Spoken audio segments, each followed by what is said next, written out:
Got a big idea but not sure where to start? Shopify makes it easy. From stunning templates to AI tools that write your product descriptions and boost your marketing, Shopify helps you build, sell, and grow fast. It's trusted by millions, from startups to brands like Gymshark and Mattel. And with 24/7 support, you're never on your own. Turn your dream into with Shopify. Start your $1 a month trial today at shopify.com/dax. That's shopify.com/dax.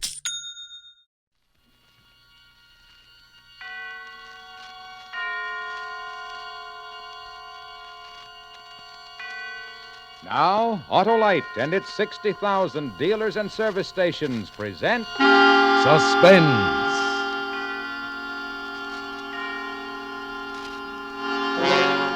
Tonight, Autolite brings you Ronald Colman in Noose of Coincidence, a suspense play produced and directed by Anton M. Leader.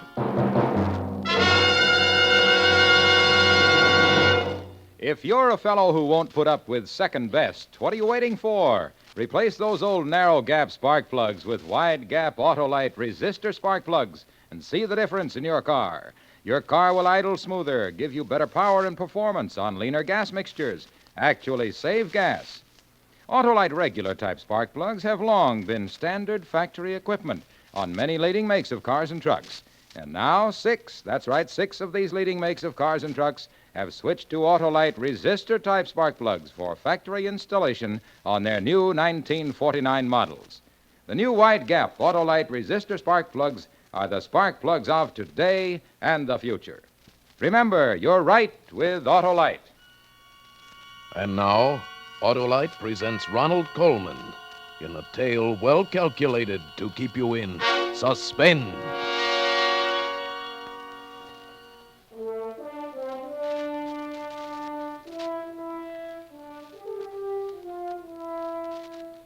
Do you know London? Do you remember Swan's bookshop, 12 Edgemont Row? Yeah, that's it. It's hard to believe that such a quiet, unassuming shop was the scene of unusual, even fantastic happenings. The only thing out of the ordinary about my bookshop, although I feel it's most appropriate, is the sign, or rather symbol, hanging above the door.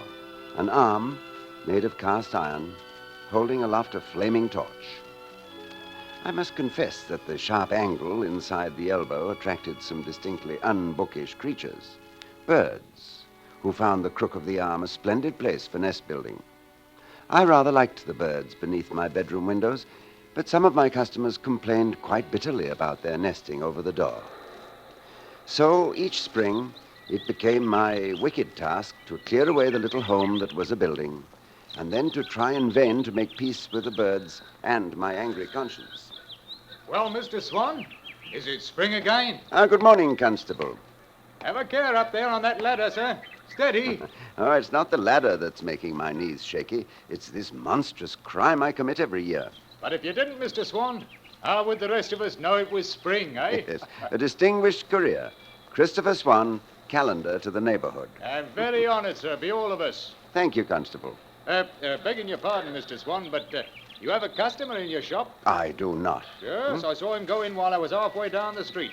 He walked right under the ladder, he did, with never a care. Brave man indeed. Thank you.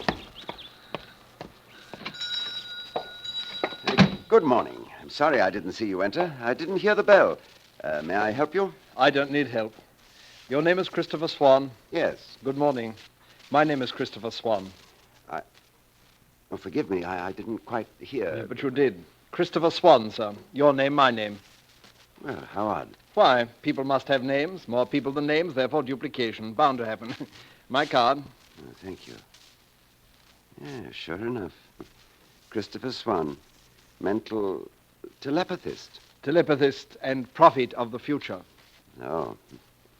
Well, nevertheless, it is very odd. Well, perhaps it is. In that case, you must save my card and show it to Margaret. Margaret? Your wife, sir. Oh, no, I'm afraid you're mistaken. I have no wife, and I've never been married. Do you suppose I'm not aware of that? You are? Well, then I don't see how you can... Mr. Swan, mental telepathist and prophet of the future. The future. Yes. Margaret, a young woman, pretty too, red hair. Oh, now, really. I read a good bit about extrasensory perception, Mr. Swan, but when you speak of foretelling the future... You don't believe a word of it. Well, I don't blame you. No one believes at first. And later? Mr. Swan, suppose we drop the subject. I've come here simply to buy some books. Perhaps we may have a little talk in a short time after your marriage.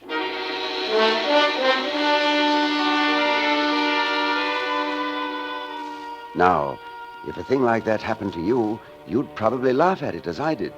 But then if, only 5 days later, you met a red-haired girl named Margaret, and she was pretty, and the fresh perfume of spring began to engage in mortal combat with the bachelor in you, then you might begin to believe that all nature conspired to fulfill the prophecy of Christopher Swan. Of course I want to marry you, but we know so little about each other. Well, I think that's excellent, Margaret. It'll be an adventure, finding out. Oh, you'll be disappointed in me. There's nothing to find out. I don't intend to try.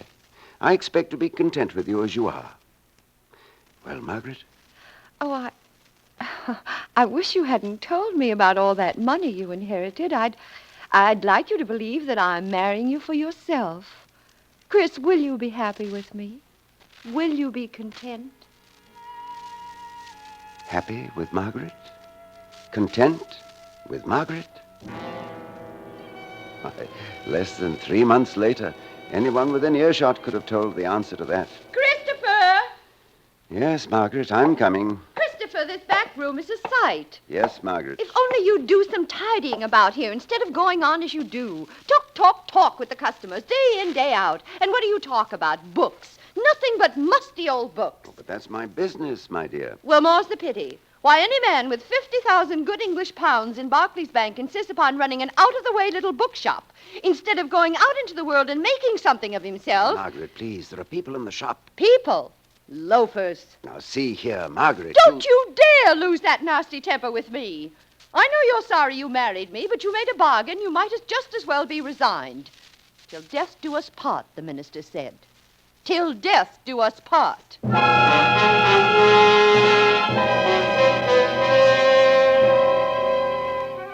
One day I went up to Hampstead Heath for the fair.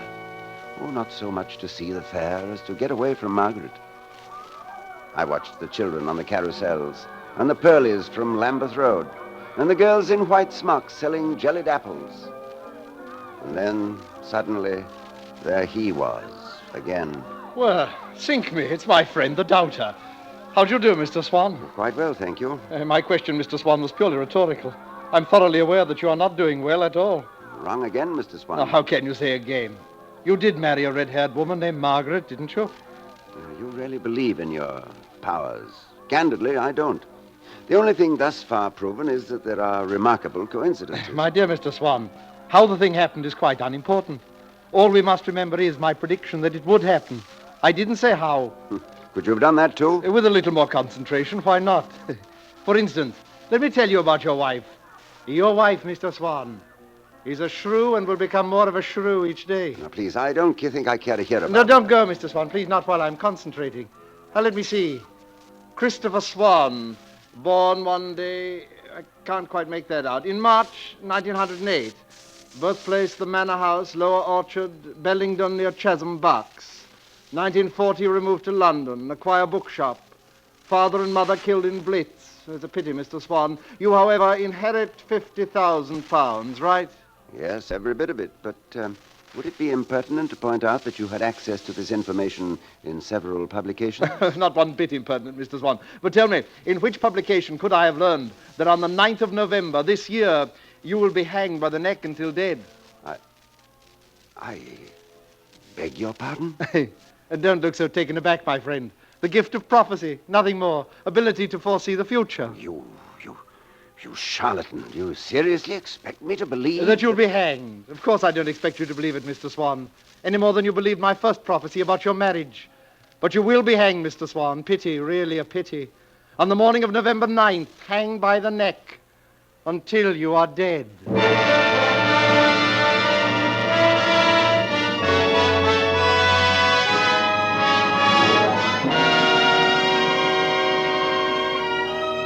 For Suspense, Autolite is bringing you Ronald Colman in radio's outstanding theater of thrills, Suspense. Hey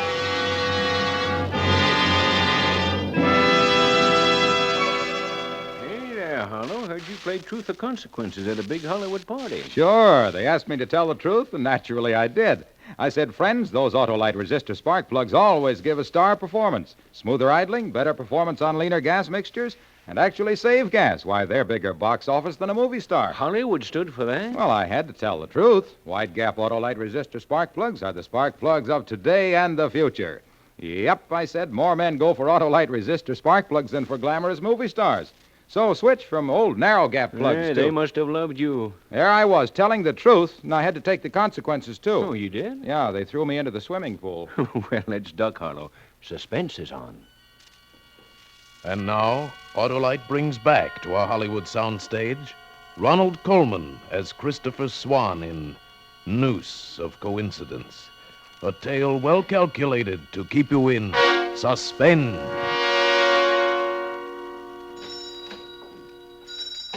Good morning, Mr. Swan. And a good morning to you, Constable. Well, I hope it's better than the night I had. Oh, fair horrible, that's what it was. Oh, Mr. Swan, do you have any books that talk about spirits? Oh, yes, sir. Some very fine ones. Sir Arthur Conan Doyle. Then there's the American psychologist William James. It's an odd coincidence. That's the man I'm reading now. There you are. William James, The Will to Believe. Oh, it ain't the believing that bothers me. It's the will to leave it in the bottle.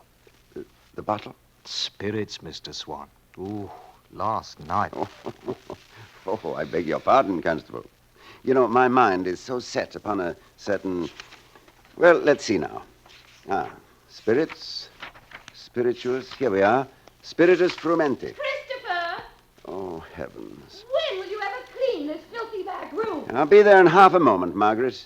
Not in half a moment now. Oh, she does have a voice that carries, don't she, Mr. Swan? Yes, now, suppose you just browse along that shelf, Constable, and help yourself to whatever you like. Look at this place. Look at it. Nothing but old books. Dickens, Thackeray, Victor Hugo. Filthy nonsense. Filthy nonsense. Now, these are rare editions, Margaret. Please don't handle them like that. I'll handle them as they deserve. I'll tear them or burn them or fling them about. No, Margaret. Margaret! How dare you?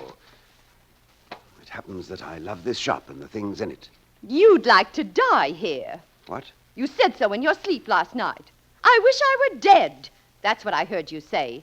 I don't know what's come over you, Christopher. Moody all the time. Sulking, sulking, sulking. Pity you feel so sorry for yourself. Margaret, please. Constable Smithers can hear every word. Let him. Let everybody hear. I've nothing to hide. I never dream about suicide. I made a mistake when I married you, but I'm trying to make the best of it. Pity you can't do the same. Pity you feel there's only one way out. Yes, a pity. Pity. Pity. The quiet was gone. The gentle, thoughtful quiet. A bookshop should be a peaceful place.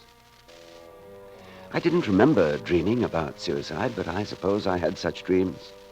A man wants peace, even if it's only the peace of the grave. Oh, good morning. Good morning. I wonder if you have St. Maur by D.H. Lawrence, I believe published by Heinemann. Yes, Heinemann does publish Lawrence, but I'm afraid we don't have... if you'll just step over here. There's been quite a demand for Lawrence lately, and with books in short supply... I know. Let me see. St. Maur. There's one copy of Sons and Lovers, one Gypsy. No, I'm afraid we're out. May I order it for you? No, I really prefer to look for it. It's a good excuse to go tramping about, prowling through bookshops. Do you like bookshops? Oh, yes. Oh, I'm glad. Why? Oh, nothing. I simply glad. I'm sorry not to have had your book. I'll find it. Thank you so much. You might try the Ken bookshop near Victoria Station. Thank you, I will. Oh, another idea. Suppose you leave your name and telephone number, and then I'd be able to ring you up if you should happen to come in. Oh, would you be good enough to do that?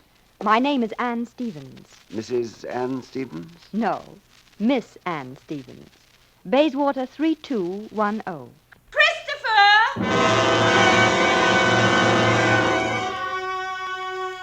Miss Anne Stevens had red hair, too.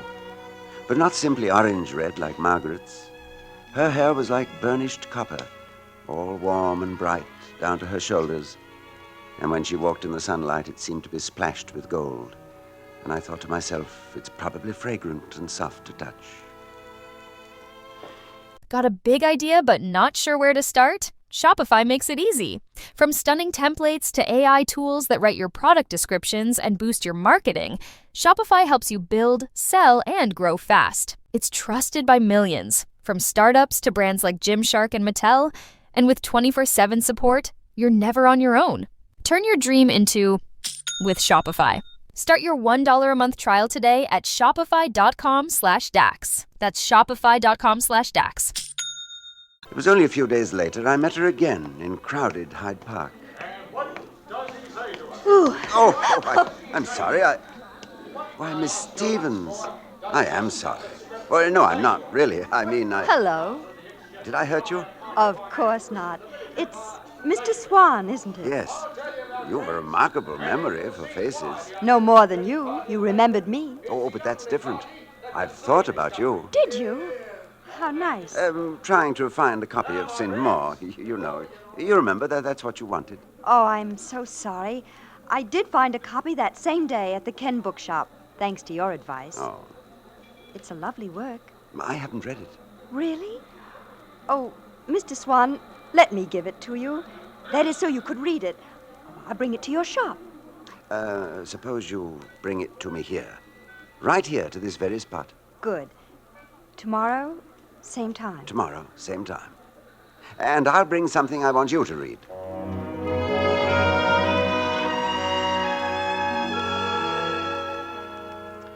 There were many tomorrows, but never enough of them. We talked and walked and spent wonderful hours together. And so many of them were utterly silent because it wasn't necessary to talk.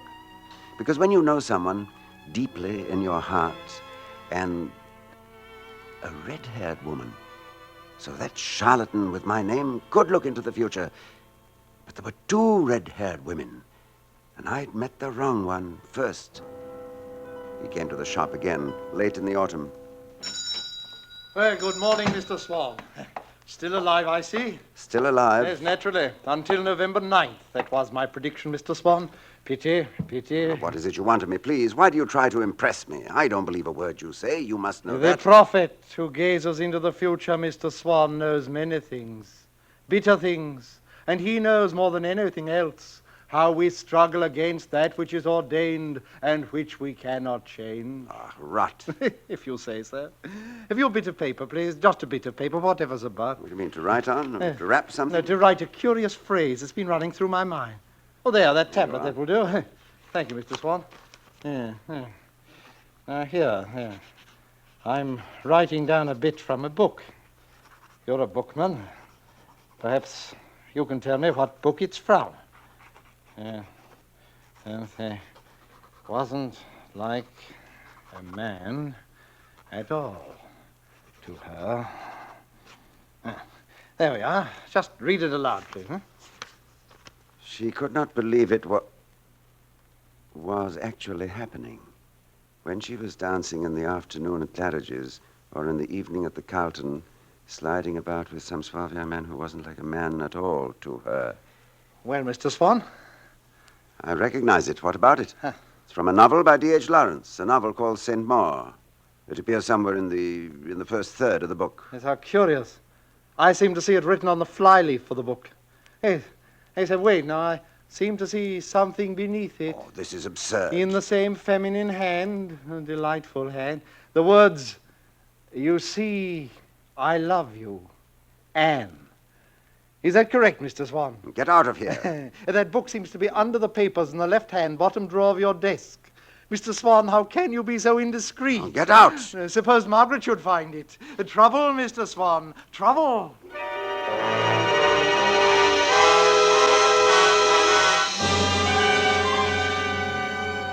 What did this mean?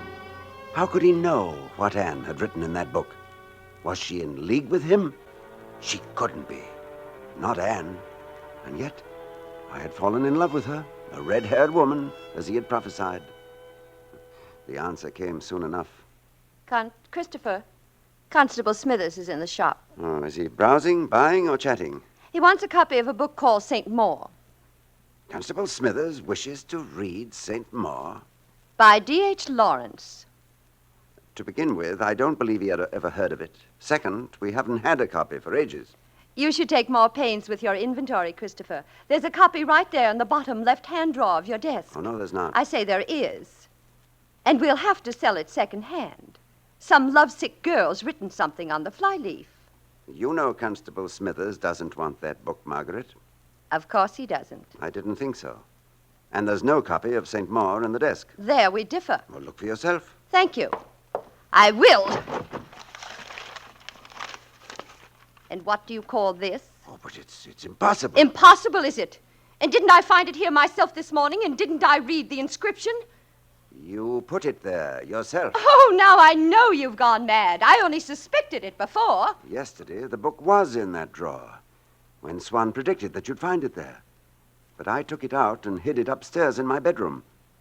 You returned it to the drawer to make his prediction come true.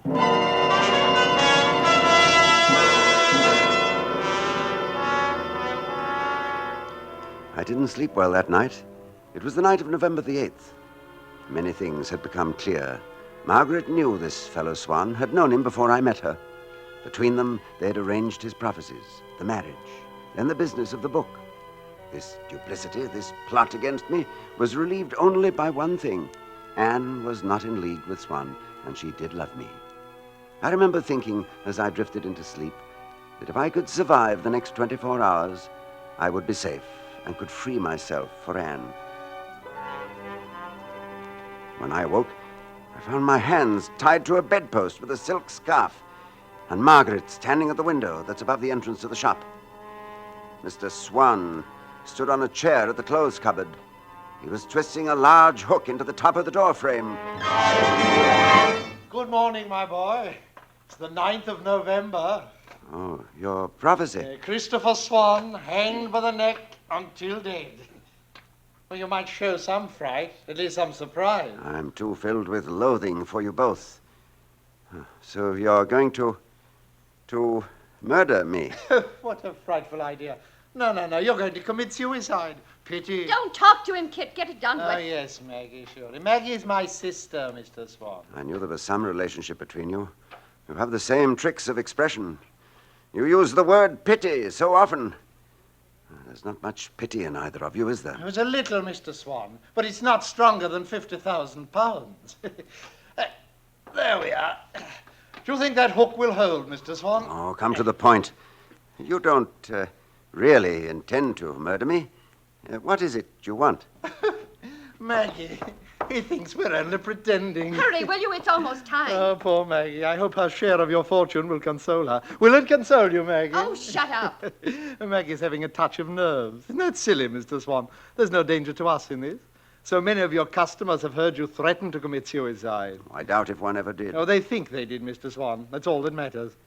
Do you realize how many times Maggie has shouted that information from the back of the shop? Constable Smithers heard it. Nevertheless, he knows me better than to believe. Oh, that does I... he? Shall I tell you what Constable Smithers will say to the coroner? He'll say, Yaldy would do himself in some day. Yelled all the time from the day they was married. And there he swung, sir, with his face all black, his eyes bugged out. Stop it! You're too fond of talking. You'll get us into trouble. Absurd. Margaret, you actually married me with this day in mind? Of course I did. And you're really going to kill me? That's the plan. And I'm sorry there isn't enough of a drop to do the thing quickly, old man. You'll be struggling for quite a bit. Yes, I know you'll both enjoy watching me. No, not Maggie. No. Maggie's watching for the constable to turn the corner on his rounds. And then she's going to scuttle down the stairs while I do the job, lock the door from the inside, slip through the trap door in the cupboard, and away like St. Nicholas over the rooftops. Then she'll say to him, Constable, there's something wrong. There's something wrong. There he is, Kit, at the corner. Oh, he stopped to talk. Well, are you ready, Mr. Swan? Because here you go. Oh, don't come at me with that noose. I can still kick. I can shout. No, the walls are thick, my friend. That's why you bought this house. They were built to endure. I told you to chloroform him. Ah, don't be stupid. Chloroform leaves traces. You wanted him conscious.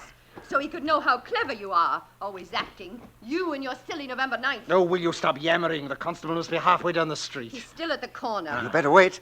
Better wait till he comes this way, Margaret.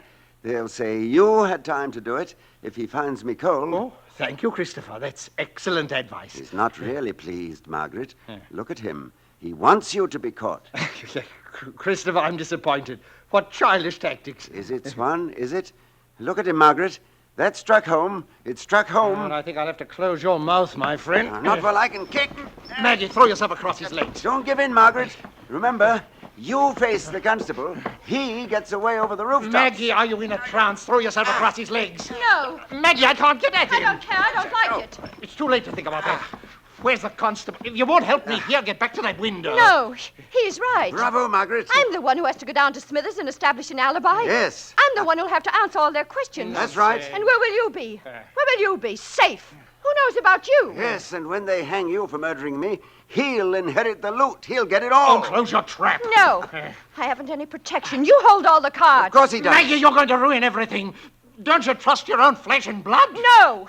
Get back to your post. Let go of me. Back to the window. I'll kill you both. That's it, Go. Margaret. Fight him. Push Fight me. him. Don't push me. I can push too. I can push. Oh. Oh, Kit. Kit. Oh.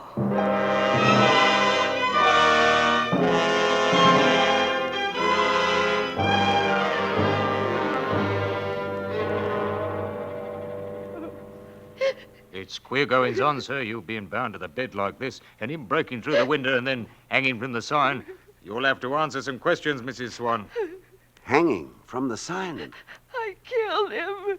I killed him. Yes, and I saw it happen. Saw him smash through the window and come tumbling down and catch his Adam's apple right in the very crook of the elbow, where the sparrows build a nest every spring. Right in the very crook. And there he swung, caught fast, Mr. Swan. Ah, it was horrible, sir. His face black and his eyes bugged out. Stop it. Oh, stop it. Another prophecy come true. What's that, Mr. Swan? I think he could foretell the future. I believe he could. November the 9th. Christopher Swan hanged by the neck until dead. Only he had the wrong Christopher Swan.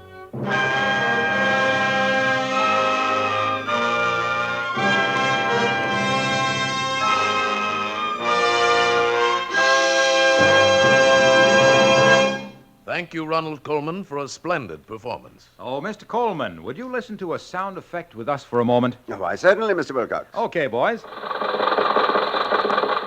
Mr. Coleman, would you say that sounds like Jack Benny's Maxwell? Yes, I'd say there's a great similarity. Well, just listen to what Jack Benny's old Maxwell might sound like if it had new Autolite resistor spark plugs and a complete Autolite ignition system. Mr. Wilcox, if I had a set of those Autolite spark plugs around the house, sooner or later, Benny would borrow them. And then perhaps we'd be spared that awful racket. Well, we'll see what we can do, Mr. Coleman. Friends, Autolite resistor spark plugs are made by Autolite men who make over 400 products for cars, trucks, airplanes, and boats in 28 Autolite plants from coast to coast. Yes, sir, and Autolite also makes complete electrical systems for many makes of America's finest cars. Batteries, spark plugs, generators, starting motors, coils, distributors. All ignition engineered to fit together perfectly, work together perfectly, because they're a perfect team. So, folks, don't accept electrical parts that are supposed to be as good. Ask for and insist on Autolite original factory parts at your neighborhood service station, car dealer, garage, or repair shop. Remember, you're always right with Autolite.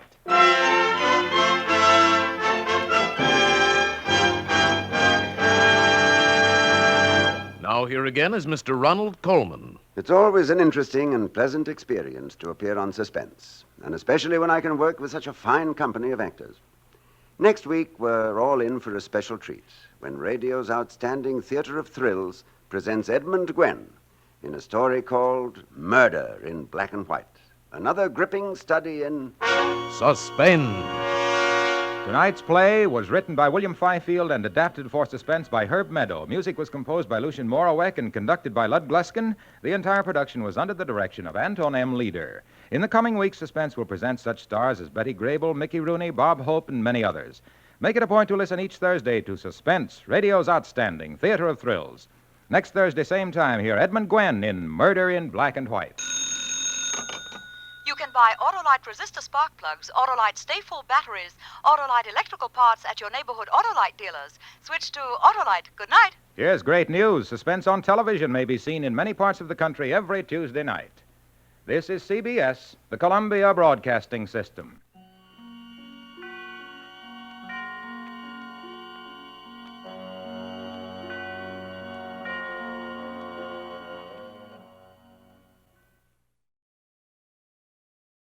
Got a big idea but not sure where to start? Shopify makes it easy. From stunning templates to AI tools that write your product descriptions and boost your marketing, Shopify helps you build, sell, and grow fast. It's trusted by millions, from startups to brands like Gymshark and Mattel. And with 24/7 support, you're never on your own. Turn your dream into with Shopify. Start your $1 a month trial today at shopify.com/dax. That's shopify.com/dax.